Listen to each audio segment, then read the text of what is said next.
Hola queridos estudiantes de ciclo 5, como les venía diciendo esta mañana y desde la semana anterior, pues la idea es que hoy vamos a comenzar con todo el proceso ya en forma de su ciclo, eh, el cual están cursando en este momento. La semana pasada pues fue un ejercicio de diagnóstico, de repaso, de reconocer fortalezas, de debilidades, de recordar, pero ya ahorita comenzamos asignatura nueva, tema nuevo y espero entonces estarlos apoyando en eso. Vamos a comenzar con el área de español, como lo vemos acá.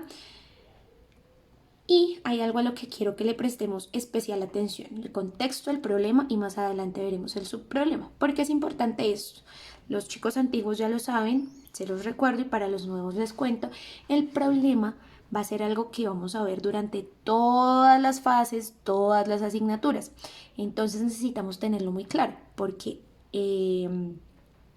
el problema vamos a tratarlo digamos, de solucionar o lo vamos a ver desde diferentes ópticas en las diferentes asignaturas. Entonces vamos a tenerlo muy claro, ¿listo?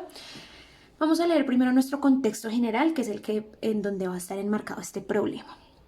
Colombia es un país diverso, pluriétnico y multicultural. Cuenta con 32 departamentos en los que hay 710 resguardos indígenas, 123 territorios colectivos afro, 11 company rom. Además del castellano y la lengua de señas, hay 68 lenguas indígenas, una palenquera, una raizal, una romaní. Esto según información del Ministerio de Educación Nacional. A pesar de la riqueza cultural del país, durante las últimas décadas, el modelo de desarrollo económico capitalista ha ignorado los derechos de los pueblos originarios. Además, en nombre del progreso, ha arrasado con toda la historia ancestral y con los recursos naturales. Esto lo ha hecho a través de megaproyectos hidroeléctricos y mineros, la extracción de petróleo, la agroindustria y los proyectos de turismo comercial, ignorando el consentimiento libre, previo e informado en la toma de decisiones sobre sus territorios y territorialidades. Las comunidades indígenas en todo el mundo se han visto expuestas a las consecuencias que ha dejado este tipo de progreso. Y Colombia no es la excepción, pues el 60% de los pueblos indígenas del país están en peligro de extinción. Ahora pasamos al problema, y es que el doctor Abadío Green es un indígena, doctor en educación, con experiencia de estudios e investigaciones en etnolingüística. Él se ha preocupado por la situación de las comunidades indígenas y anhela que a través de la educación se generen transformaciones. Abadío sabe que los pueblos originarios han estado amenazados desde la colonización y la modernización occidental. Su cultura e identidad ha ido perdiendo y opacando con él y se ha ido opacando su brillo. Eh, la modernidad y la cultura civilizatoria. Una de las mayores preocupaciones de Abadío es la pérdida de la lengua ancestral, pues se observa con tristeza que los jóvenes algunas veces se avergüenzan de ser indígenas porque son subvalorados y han sufrido discriminación. Muy terrible ese problema como de la pérdida de la identidad y peor aún de que haya una pérdida de identidad por cuestiones externas. También vamos a encontrar este tema del derecho básico de aprendizaje, vamos a encontrar la evidencia, la competencia. No me voy a enfocar en esto en este momento, sin embargo recuerden que esa es más o menos como la forma en la que se les evalúa, lo que se les evalúa y lo que se pretende llegar con las actividades propuestas. ¿Listo? No me voy a enfocar en eso, sin embargo ahí está para que le echen una leída. Pero en esto sí me voy a enfocar, en el subproblema del área. Para superar esta diferencia, desde sus investigaciones y trabajo con diferentes comunidades, Abadío busca promover el reconocimiento de las 102 etnias del país y sus 68 lenguas. Además, busca contribuir a la recuperación de la identidad cultural y la memoria lingüística a través de espacios propios, destacando la medicina tradicional, los saberes locales y ancestrales, la danza y la música, los festivales tradicionales. Todo ello a través del diálogo e intercambio de saberes entre diferentes actores intergeneracionales, institucionales, organizaciones, movimientos y colectivos. ¿Cómo incentivar la participación de jóvenes en la recuperación de la memoria lingüística y cultural? Además de preocuparse por la discriminación, la pérdida de la lengua ancestral, y de la cultura e identidad en las comunidades indígenas y anhelar que esta visión cambie, Abadío quiere incluir en este modelo pedagógico a estudiantes que no pertenezcan a los pueblos indígenas para que mejoren sus actitudes y creencias frente a ellos. Podría ser una buena idea para que los indígenas y grupos étnicos aprendan a valorar su cultura y costumbres y no las pierdan. Vamos a ver. A continuación se presenta el mapa conceptual de la fase 1 se llama Caminando Saberes, y este mapa conceptual lo que hace es resumirnos un poco, organizar esos temas que vamos a ver. El primero de ellos es el Quijote como un icono de la literatura universal. Bueno, en realidad los dos, y en ese tema vamos a ver varios subtemas, que es el modelo de literatura que él usó, satirizado, la ayuda que esta obra fue para el castellano actual, y digamos que las características de esa obra. Entonces, para iniciar vamos a hablar del Quijote como ícono de la literatura. Y es que esta novela, que fue escrita por Miguel de Cervantes Saavedra, un español, es una de las obras más destacadas de la literatura española, de la literatura universal en general.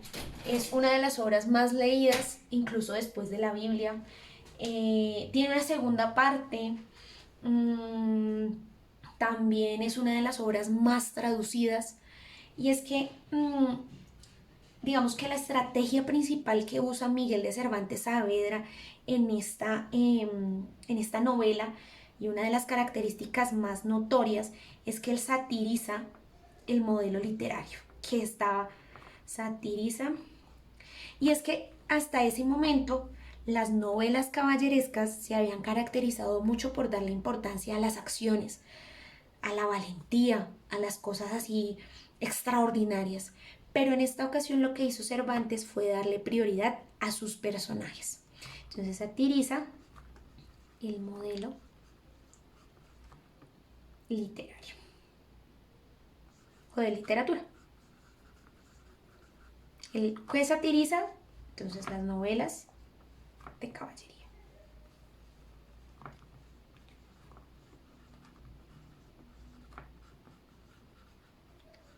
Porque le da más importancia, entonces podemos escribirlo acá, dándole más importancia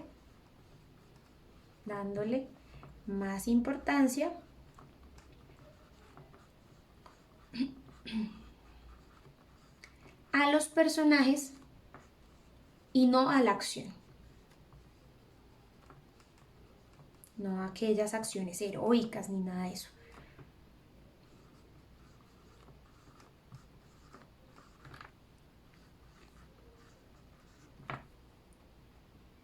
¿Qué más hizo Cervantes Saavedra en esa obra? Él también ridiculizó un poco al personaje. Utilizó la ridiculización. ¿Cómo? Hizo que el hidalgo,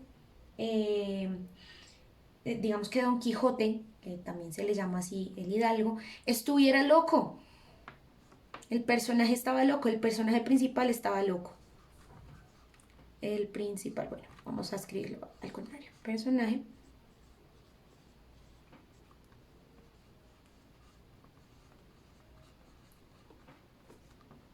personaje estaba loco.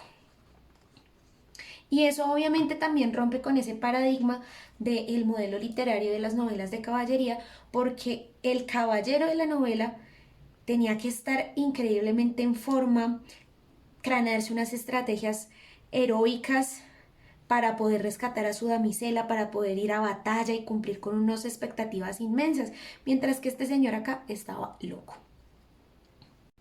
Ah, bueno, y hay algo que es importante resaltar, y es el por qué este señor personaje principal estaba loco, justamente por leer tantas de estas novelas de caballería. Entonces, en todo su esplendor, es algo revolucionario porque satiriza, ridiculiza, y esas estrategias le funcionaron muy bien para romper paradigmas y para que la gente se enamorara de su obra.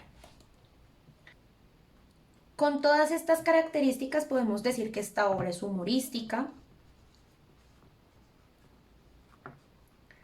Podemos decir también que aporta críticas sociales. Más adelante.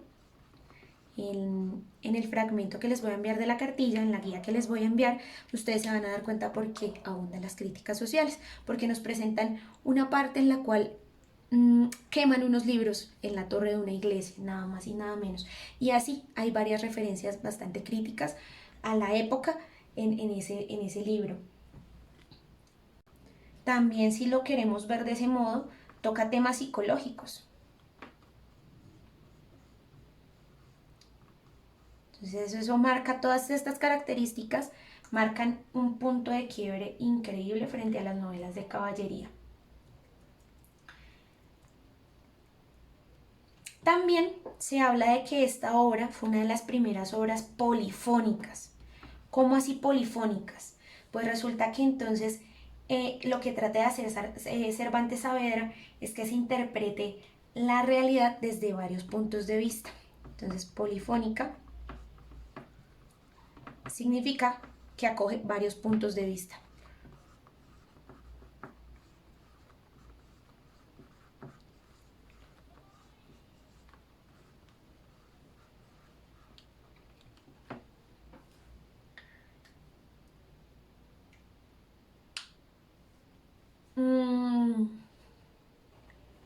Es por todas esas características, esas rupturas que hizo Miguel de Cervantes Saavedra al momento de escribir esta obra, El Quijote de la Mancha, que incluso en la actualidad hay muchos lugares donde hay cátedras específicas dedicadas a estudiar su obra. Es de gran importancia para la literatura universal. Quiero que en este momento, digamos, que le pongan mucha atención a los temas de su cartilla, a las actividades, porque ahí también nos van a plantear cómo es que a través de su forma de escritura, Miguel de Cervantes Saavedra se convierte también en uno de los principales,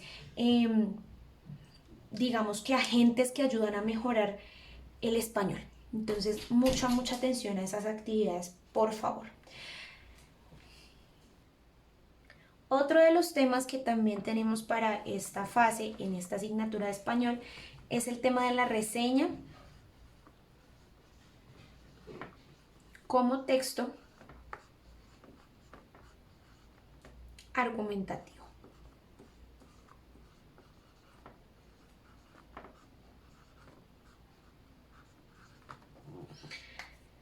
Las reseñas se caracterizan por tratar de convencer al lector de que lea el libro, básicamente. Es una provocación.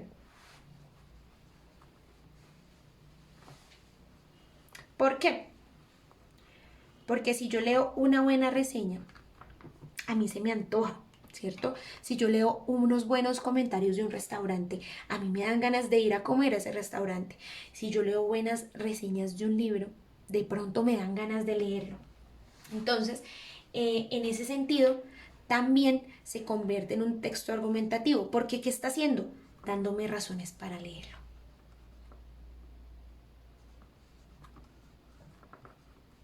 ¿Cierto? ¿Cómo? Primero presentan una tesis o una idea central.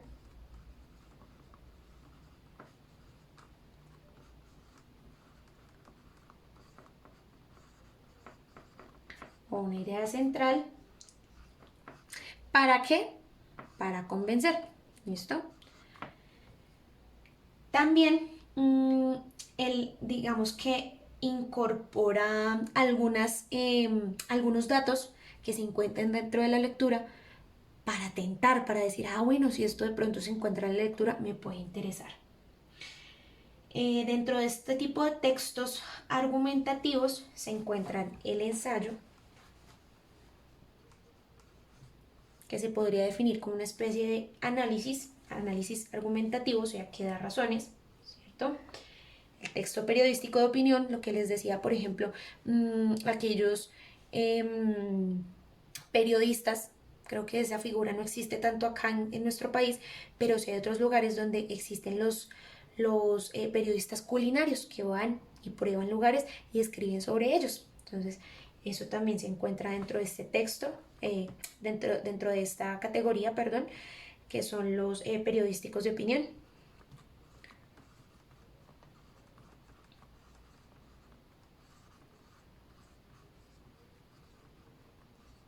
periodísticos de opinión, la reseña, ¿cierto? Que son aquellas que nos tratan de convencer, de leer. E incluso el discurso político. Porque ¿qué hace un discurso político? Dar razones, tratar de convencer a las personas de que voten por un candidato, por un partido, por una idea.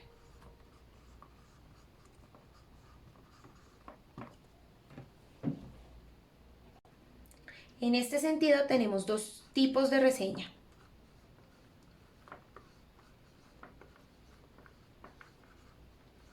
Tipos de reseña. Tenemos la reseña crítica. Uy, esa línea quedó súper torcida. Vamos a hacerla otra vez. Eso, la reseña crítica y la reseña descriptiva.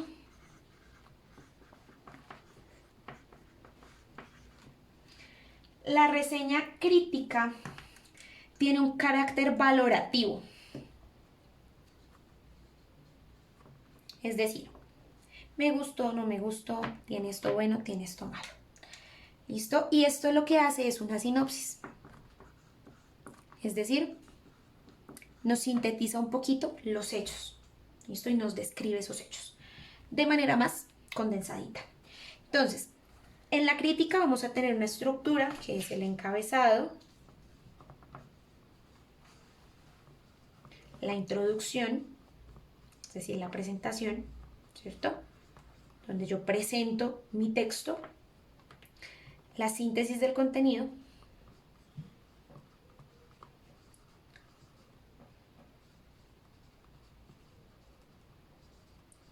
¿cierto?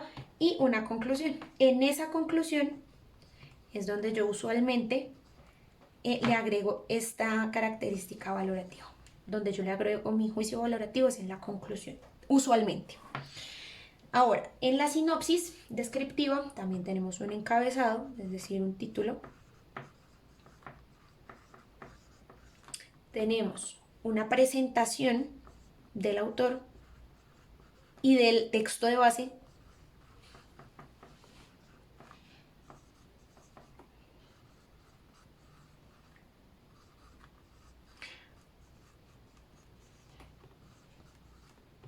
¿Cierto? Entonces, por ejemplo, este libro fue escrito por Miguel de Cervantes Saavedra en tal tiempo, trata sobre tales y tales cosas, así, muy por encimita, no profundiza tanto.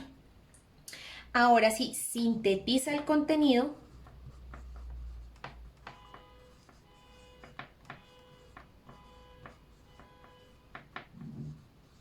hay una valoración